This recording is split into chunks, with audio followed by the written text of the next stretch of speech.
all the time. When you're in a dark room, you're saving electricity. One of the other things I like is the speakers, or what Samsung calls downfiring. They're actually underneath, so they're kind of hidden, and they sound pretty decent for a TV of this price for being sub $500 TV.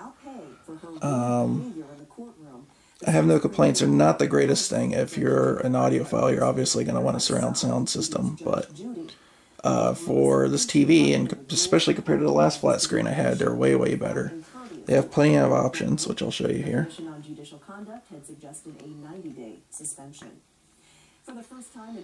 There's a standard sound mode, music, movie, clear voice, and amplified. There's actually a built-in equalizer if you want to adjust everything yourself. You have your virtual surround, so channels that have Dolby Digital like this, you can turn it on.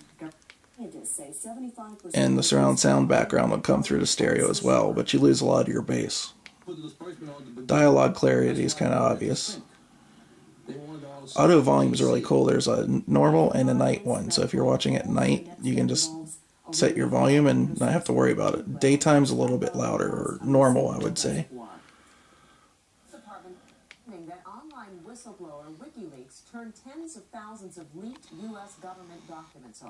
So the next thing I'm going to show you is a little extra feature I think is worth it, called AnyNet Plus, and it's actually just HDMI-C standard, which is on.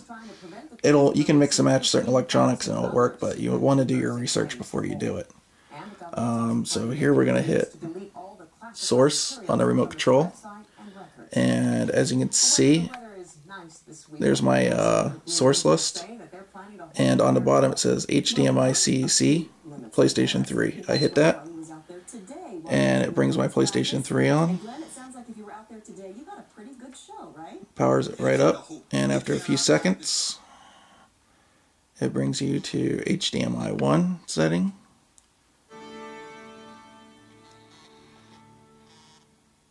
And there's my PlayStation 3.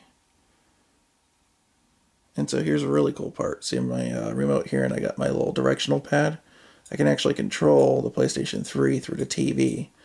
And I'm not saying all, but if you do your research and you already have like a DVD player, a Blu-ray player with HDMI-C standards, you should most likely be able to control it as well through your remote control.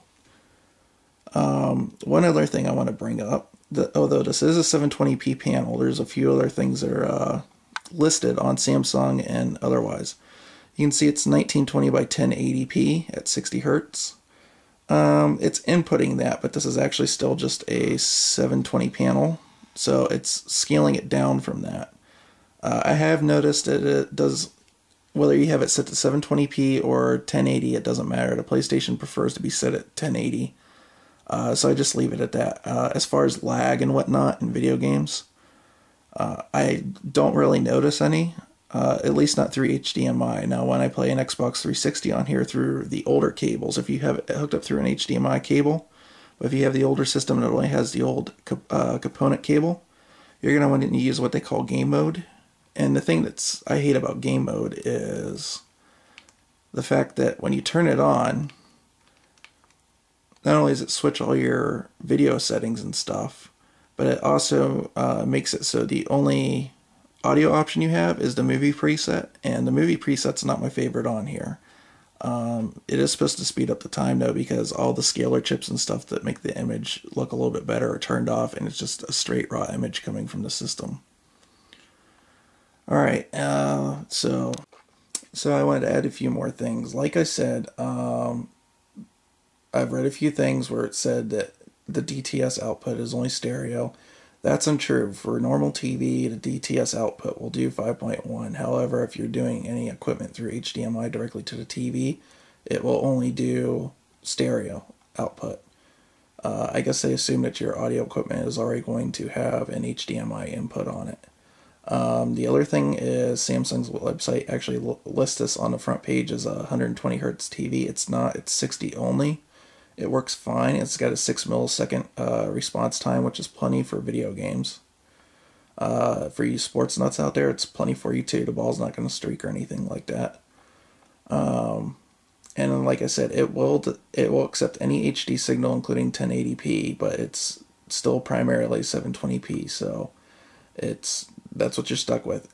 At 32 inches and smaller, I would say 720p is enough. That's 1,000,000 pixels. And at the normal 6 feet to 10 feet viewing distance, you're not going to notice any difference between this and the 720p. You're going to have to be right up on a thing, and I can tell you Blu-ray movies look just fine at 6 feet. If you go any bigger, say 37 and whatnot, I would start thinking about getting a 1080p, which is 2,000,000 pixels, because as bigger the image gets, the pixels are going to have to get bigger, or you're going to have to double them to make it look smoother. So that is my review of the Samsung Series 5 540.